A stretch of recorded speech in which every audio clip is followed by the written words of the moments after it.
So, Lufa, Daphne, we're here today to talk about one of my favorite topics. When we talk about artificial intelligence, some people say artificial intelligence can never beat real stupidity. And that's true in general for the human race. But I've come to like it, right? It's done, in fact, I use it on a daily basis. I use it to write code. I use it to run formulas. I use it to even find the best combination of airline tickets and hotels. Right? In fact, if you go into Google these days, usually if you remember, the top search results are always your sponsored posts. Yes. And then it goes to your organic posts, right? Now at the very top is your AI related answers. I'm curious, how much time has it saved you from the last time you were not using AI till now? A significant amount. Okay. So I am not a natural coder. Yep. Right? So you all see me write things behind, you think that I've done this all my life. I've learned my first line of code literally 3 years ago from scratch. Watching YouTube. No, watching YouTube. Watching YouTube videos, understanding syntax, Yeah. and writing line after line after Yeah. line. I could initially only manage like 10, 20 lines of code. Yesterday, what would a consultant would normally take a day to do for me, I ran a code that was 95% accurate within an hour. Okay, 95% accurate.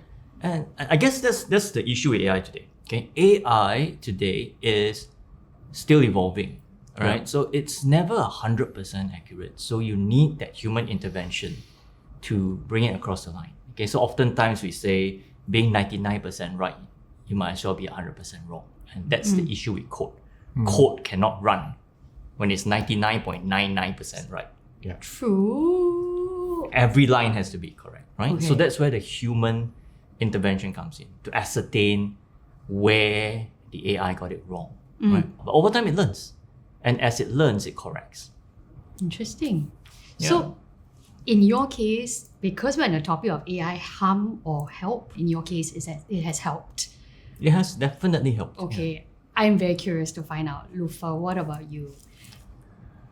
It definitely, I have not thought about the harm bit Yeah. because I've been, obviously when AI was introduced or when I first learned about AI, it definitely saved a lot of time for my day-to-day task in the line of work that I do. Writing captions, rather than thinking of copy from scratch, you could get it from ChatGPT. Yes. Our And that savior. would save you almost 2 hours of your time. 2 To hours. just bring you, give you that structure, that framework of how things should work, Yeah. right? And then from there, you humanize it to the brand that you're working for. So I think that really, really was what amazed me with ChatGPT. And then of course, from there, you would read and learn more about other AI tools out there. And it's amazing how it can save a lot of time.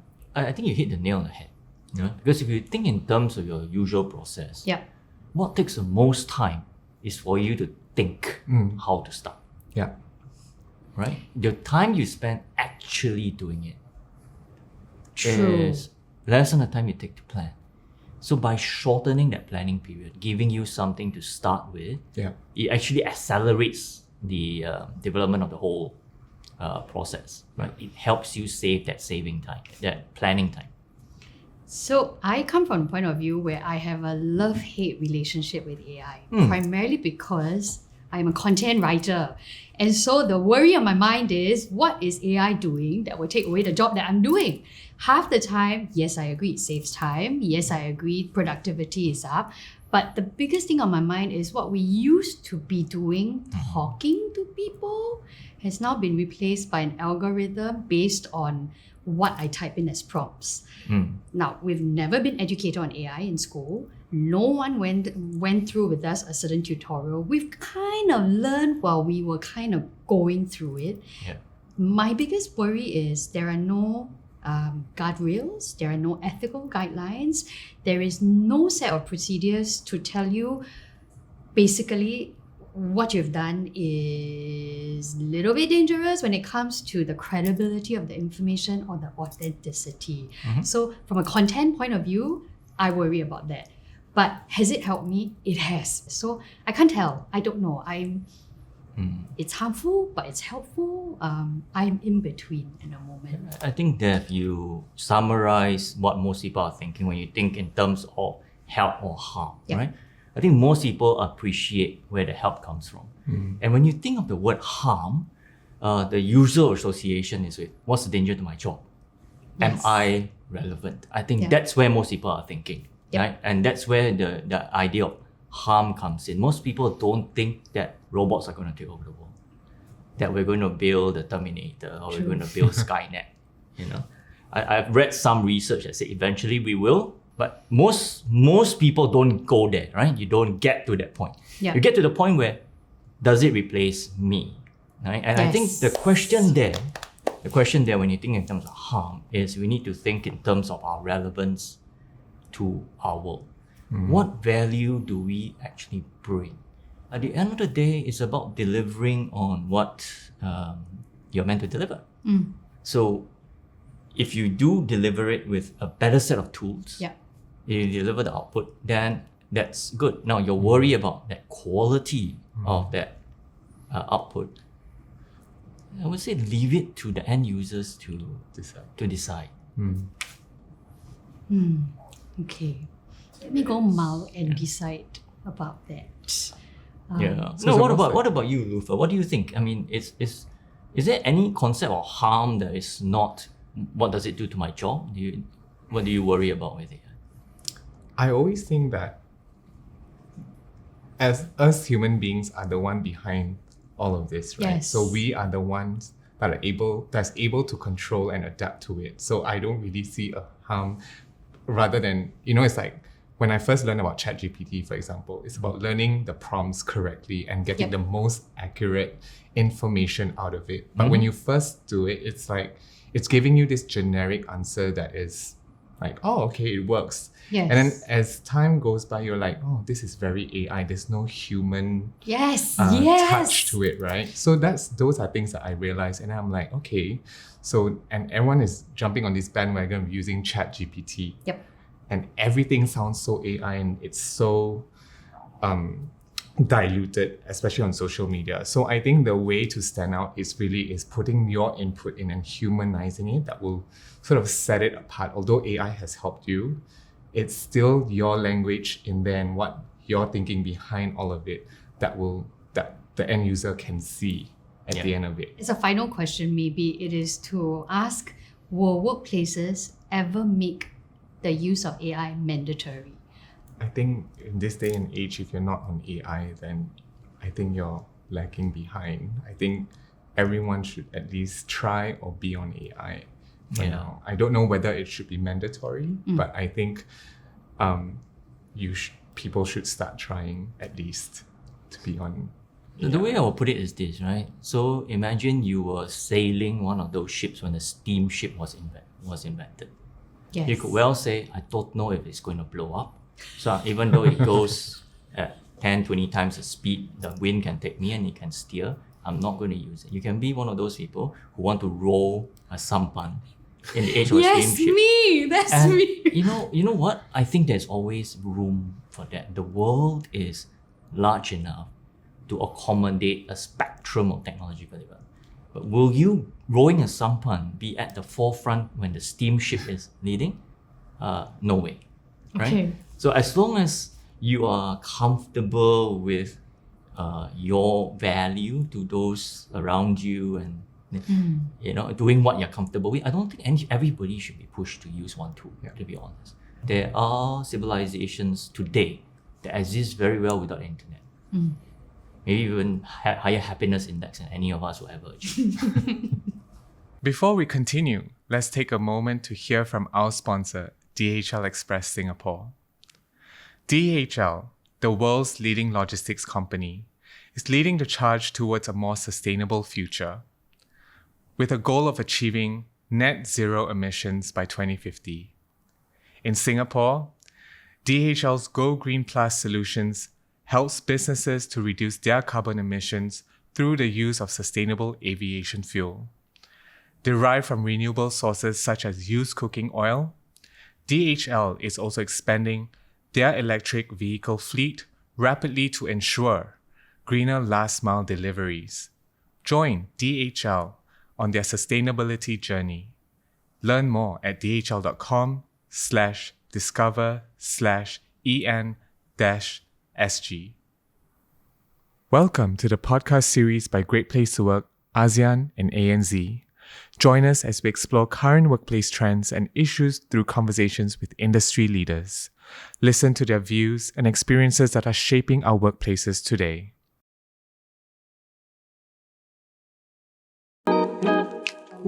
Welcome to the Great Place to Work podcast. Today, we are going to dive into the world of AI and its impact on our workplaces. We are going to explore a critical question. AI, is it a help or harm when it comes to creating great work environments? Today, these days, we can't scroll through our social media feeds or have conversations without the topic of AI coming into play. The reality is AI has rapidly evolved, offering unprecedented opportunities to enhance productivity, streamline operations, and to drive innovation. From automating mundane tasks to providing data-driven insights, the fact is AI is revolutionizing how we work. But with this advancement come concerns around data privacy, job displacement, and ethical considerations. This afternoon, I'm really happy, and in my mind, I have the most appropriate and the most qualified person to help us explore into this topic around AI and great workplaces. And I have with me, who I call the man of the hour, Prasad, to come and discuss this topic with us. Thank you, Prasad, for joining us this afternoon in this episode. And could you just introduce yourself to the audience? Evelyn, thank you for having me. It is always a pleasure to see you. And it's an honor to be on the podcast representing GovTech. As for the introduction, I often introduce myself as an engineer by my basic educational qualification, an HR and an OD professional by choice, and a coach by my calling. Wow, that's really good. Summing it up, I'm just a very grateful soul, seeking interesting experiences, striving to make a difference and touching lives. That's amazing. Having said, the identity that I relate myself with the most are that of a father, coach, and a friend. And I have my wife's permission to say this. Just, as a wife, I will be very happy if I hear my husband introducing himself as a husband, a father, before his professional identity. No, and thanks for reminding me. I do need to remind myself to also introduce myself professionally.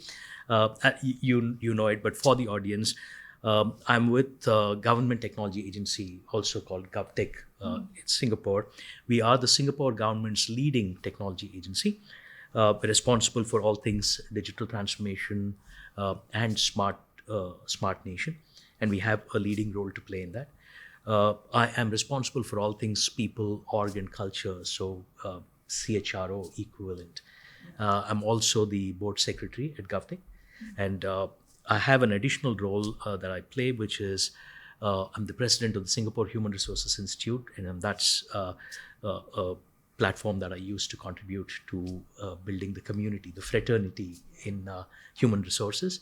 And as I said, coaching is my calling, so I do continue to coach. I'm also on the executive coaching panel for Civil Service College, coaching leaders across the government. Well, Prasad, with your string of accreditations and your roles, that's why it makes you really the most appropriate person to speak about this topic around AI, given your role in GovTech, and not just that, but your connections and your contributions and what you see and hear in the whole ecosystem in Singapore. In Singapore, I think we are in the forefront in terms of thinking about building a smart nation. We are very intentional around that. And we know that AI will change the future of work, both white-collar work as well as blue-collar work. And we know the beneficial impact of AI and how it's going to help create as well as automate many new products, automate processes, and generate new jobs. At the same time, we also understand the fears. They are well documented and well spoken about, right? Absolutely. The fear that humans will get displaced as AI comes in to replace them, that the whole fear around deepfake, those are all real fears that we have. Could you share with us, how does GovTech foresee the Singapore workforce in adapting to the advance of AI. Could you share the importance of how are we thinking of how we should be upskilling, reskilling, or just our mid-career people, the workforce? Absolutely. Earlier in your introduction, you did make a point about the social media feeds these days buzzing with everything AI. I'm just coming off of a 3-day high of hosting the World HR Congress in Singapore for the first time. Which is a wonderful Thank event you. that you guys have put together. For the first time in Singapore since 2006. And I'm not kidding you, 3 days of the conference, every single keynote, every single panel had a mention or two about AI, whether or not the topic was about AI. And that is the relevance of AI. I want to address this question in a couple of ways. First, a little bit about AI itself, and then a little bit about reskilling. It's nuanced because both these come together, as far as I'm concerned. Now, the elephant in the room: will AI take jobs away? And that's also the fear, and rightfully so. And that's probably where the awareness and education of what AI really isn't necessarily at a place where it should be, and we have a role to play. And let me go out and actually share, and this is also something that a leader that I respect a lot shared in a chat that I was having with him about this topic recently. To kind of sum up, I don't believe AI will replace jobs or take jobs away. It's humans who are trained about how to use AI and how they can effectively integrate tech and AI in their work who will replace humans who are not upskilling faster and enough. So technically speaking, humans will replace humans. And that's happening even in today's time. That's right. Automation, digitalization, Correct. These are all happening already. Correct, absolutely. So that's something that we need to be aware of. In the conference, there was a speaker who gave us a bit of a context of how AI has evolved over time. AI is not a new concept. The first mention of artificial intelligence and the first example was seen in 1957. Now, AI to machine learning, the progress, it took 40 years. Machine learning came to fore in about mid-1990s, 1907 or so. 97 to 2011, so 15 years, from 40 to 15, we went to deep learning. And we went to generative AI in 5 years after that. So 40, 15, and 5. So that's a classic example of how we are seeing half-life of skills actually shrinking big time, and closer home in tech, it's less than 2 years these days. So that's one angle that we're looking at. And there's enough study to say that 55% of the professionals today are using AI in some form at least once a week as part of their work. There was a research from EY recently which talks about 500 million investment that's going to happen only in 2024 to build infrastructure and research on how Gen AI can be more effective. And there's about a 20 million training funds expected to be pumped in just in this year. So it's all around us. Right? So that's one angle to it. The second angle, let's look at a talent landscape a little bit. I might sound very cliched, but the war for talent is very real, and especially in our context in Singapore.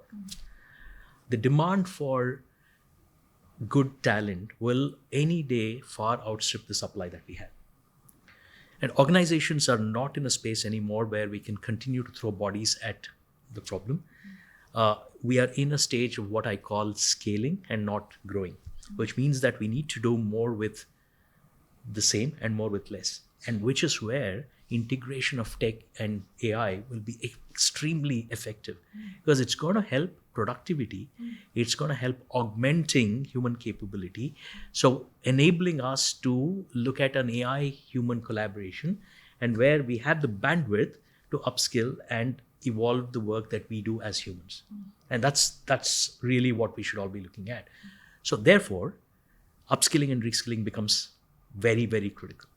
If you look at this year's budget in Singapore and the investment of funds specifically to upskill mid-careerists is a classic example of the acute awareness and a very decisive action that we've taken as a country to work towards that. I was so heartened when we hear budget and the amount of money that you put in. Absolutely. It reflects that we are not just speaking about that, but there's real action put behind that. Absolutely. But if I were to take a few steps back, and you have cited those statistics, data that help us understand how huge the impact of AI is going to come to flood the work environment. We understand the business case. We know how much importance it has. You talk about we're not in the phase of growing, we're not in the phase of scaling. I can't agree more with you. And we come from a very logical, rational perspective around what AI is, why is it important, and how it impacts the business. I think about the man in the street. I think about the worker, those who may not fully grasp the size and the scale, who will not fully grasp the importance, and the message they're hearing is just AI will take over the job, right? Because whatever you just cited, all those data is facts. Yes. But people are ruled by emotions, Absolutely. by fears, Absolutely. by what they hear around that.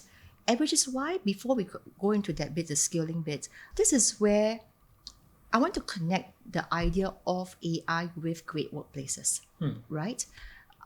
Many times in a bid to scale technology, to scale operations, we rush to do this. And we forget it's so easy for the human centricity to be placed aside, right? Absolutely. And which is why I love that you are from GovTech, but you are, for who you are, the coach, the man who is so passionate about OD and culture. How should companies be thinking about supporting the average worker in the organization who will not be moved by your logical reasons, by the wider technological advancements of the need for AI? They are just concerned about, where's the place for me? What is my place in the world in 5 years' time? Absolutely, Evelyn. So I was looking at a research recently. Let me start with something that really appealed to me there. I have 3 points that I'm just referring to some notes that I had made. So the research that I'm talking about talks about 3 phases in terms of being able to appeal to the emotional side of the workforce that you're talking about. First one is, how do we plan and prepare? So it's important for us to communicate about AI to reduce fear and uncertainty. The second one is about how do we execute? So the importance of deconstructing job roles impacted by Gen AI. How can AI and how can tech enable these roles? And then therefore making it real for the individuals to know that their jobs aren't being taken away, but they're being supported. The third one is, how do we scale, which is developing workforce to effectively replace AI. So we're talking about education and awareness at that point in time. So, and then these 3 points were very appealing to me primarily because it breaks down logical steps of what organizations can do. And if I were to come back to your question and then look at it wearing a coach's hat, if you will, or a HR leader's hat, the most important thing, and I might sound like a broken record at the cost of being repetitive, and in some ways, repetition doesn't spoil a prayer. So I'm going to say that again. The most important element is to establish the why. Okay. The purpose of why we are doing this, and what does it mean to everybody on the ground. The why should also cover the what's in it for me question, which makes it real for individuals. The second one is, like any transformation, and today we're talking about AI. We were talking about digital transformation, which is still very real. We've spoken about agile transformations, which again is fairly prevalent across the industry. As with every transformation, the tone from the top becomes very critical. So the leadership to sponsor and role model is very critical. And for me, the role of the middle managers to be able to cascade that message down and be the megaphones of the transformation agenda in the organization becomes very critical. So that's one aspect of it. So establishing the purpose, communicate extensively, and how do we use the middle managers and the leaders establishing the tone and role modeling, and the middle managers cascading that. So that's one part. The second one, I'm also of the view that while tech is absolutely critical and AI is not an artificial reality anymore in the workplace, it is important that we assess the change readiness of the organization and not push tech or AI for the sake of it. So that's very critical for us. So we might want to pilot it. We might want to start small. In fact, in GovTech, we actually say, think big, act fast, start I love small. it. I love it. And it's typically that iterative cycle where you're going to launch, it's okay to fail, and go with that iteration. Google had the same practice pretty much. That's where you come Absolutely. from. Yeah. So that's another angle that becomes very important. And the third one, and it also goes back to your earlier question about reskilling and upskilling. I can't stress enough on the fact that we all need to invest in developing our people. In GovTech, we follow something called a 4E development model: education, experience, exposure, and engagement. And then we have actually gone and told the GovTechies that we are responsible for their lifetime employability and not lifetime employment. So we committed to their learning and growth. And it's not all about AI. It's the domain that they're working with. It's mastering craft, which is one of the key components of our employee value proposition. So, and the realization that any transformation, including leveraging AI, is going to be a longitudinal journey, and we need to be at it in a consistent manner over a longer period of time. So I'm hearing that GovTech put as much thought in communication, in engagement, in co-creation throughout the organization as you zoom into thinking what kind of technology to put in place, and it's not just hammered through the entire organization. Absolutely. And I'll give you two other pointers. It's just not about communication as a structured process. It's also about the leadership accountability that we build it. So for example, we have what we call the GovTech way, which is the leadership principles, which sets expectations of our leaders for the way we want them to show up for the organization, for their teams, and for themselves. One of the first leadership principles that we talk about is act with purpose. So there are three broad leadership principles: act with purpose, model empathy, develop people. All right. So you Purpose, empathy, and development. Develop people So I can together. see you smile because all three are very, very closely connected to the principles of Great Place to Work. That's right. Right? So under act with purpose, the first key point that we make is that we expect all the leaders to think for the organization and not think for their respective functions. And that's We how want- you have enterprise level leaders. We want them to be thinking about GovTech first and just not people and organization in my case. So it's a leadership expectation that we have of all our leaders. And therefore, it's just not about the mechanics of communication and cascading down. It's ownership that we integrate at every level. And I think that is so important because it's almost like many times organizations want to copy best practices.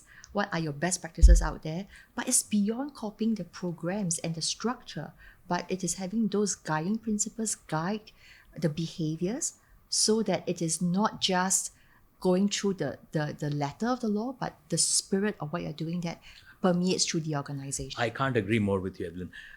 Since my days at Google, so 12 years in Google and 5 years now in GovTech, there's one principle that I have often shared, is that best practices cannot just be lifted and shifted. I love that. Lifted and shifted. So right. It won't work.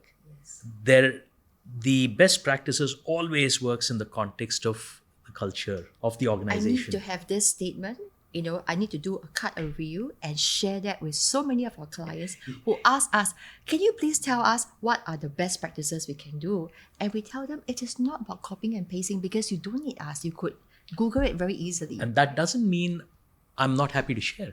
That's right. That doesn't mean I'm not willing to listen. Exactly. That we take that for inspiration, and we look at what can work in the context of our organization. And that's exactly how it should be. So it's almost like you need a garden, that culture for you to allow those practices to flourish and to thrive. Otherwise, you just fall flat. We talk about user centricity, right? If I start to bring in a best practice from company X into our organization without listening to GovTechies and asking them what they need, it's the plot is already lost. I love it. And if I could just connect, this is a great segue to my next question.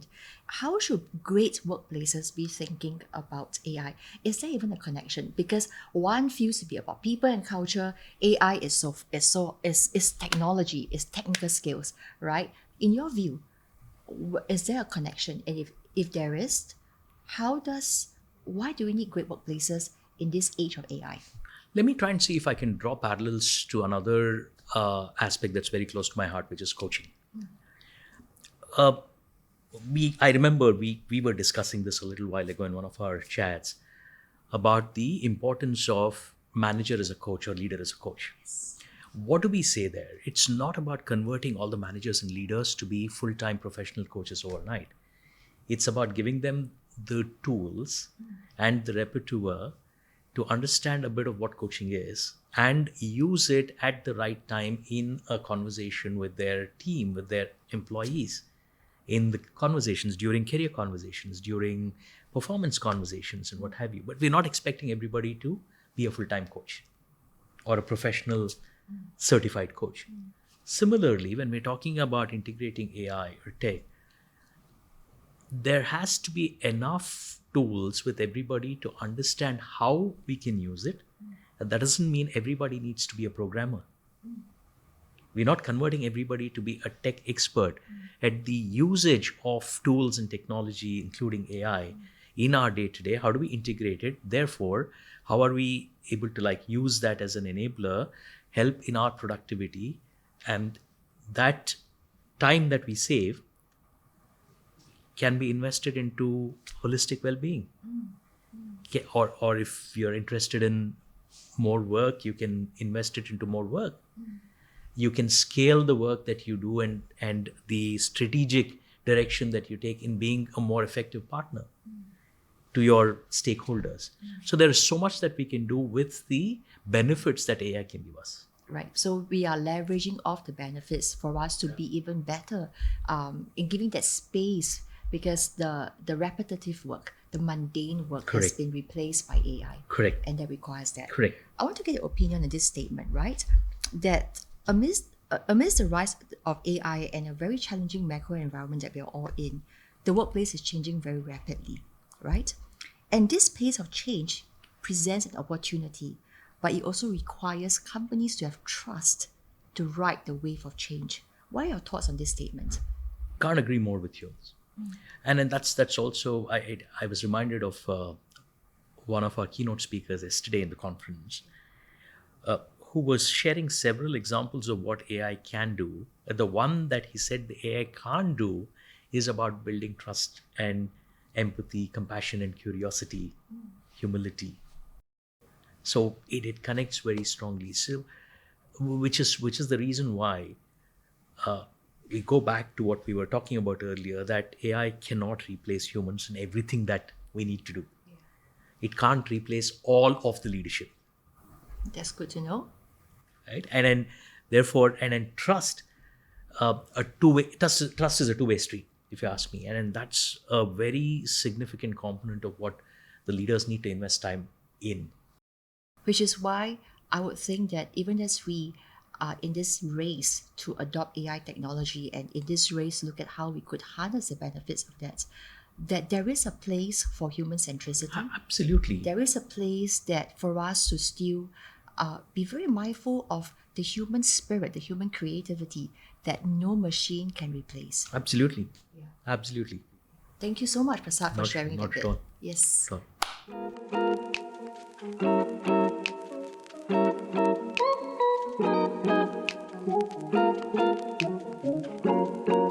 All right, Prasad, are you ready for this open segment of Mad Libs? AI help I'm or harm? looking forward to it. All right. I was told to expect something very different. Well, so bring it on, Nimbin. I will bring it on. Don't overthink this. Think of the most far out of the box answers, and we'll just have some fun with this. All right. Now, give me a number. And there are so many boxes here, and you're asking me to think out of the box. That's not. We'll think out of these boxes. Now, give me a number. Any number. Let's go with 9. All right. Give me an adjective. Brilliant. Brilliant. All right. No, can I change that? Sure. I'll change it to awesome because I use that often. All right. Awesome. Okay. Give me a verb ending with ing.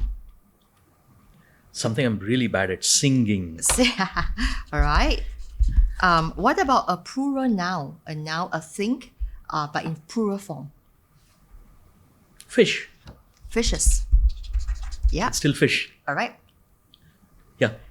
Plural for fish is fish. This is where my English is tested. You're right. Jobs. Sorry. Give me an occupation.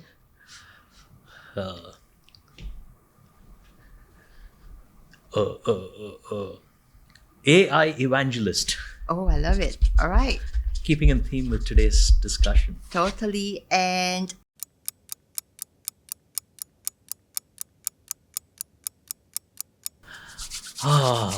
Verb. Do. do. Okay.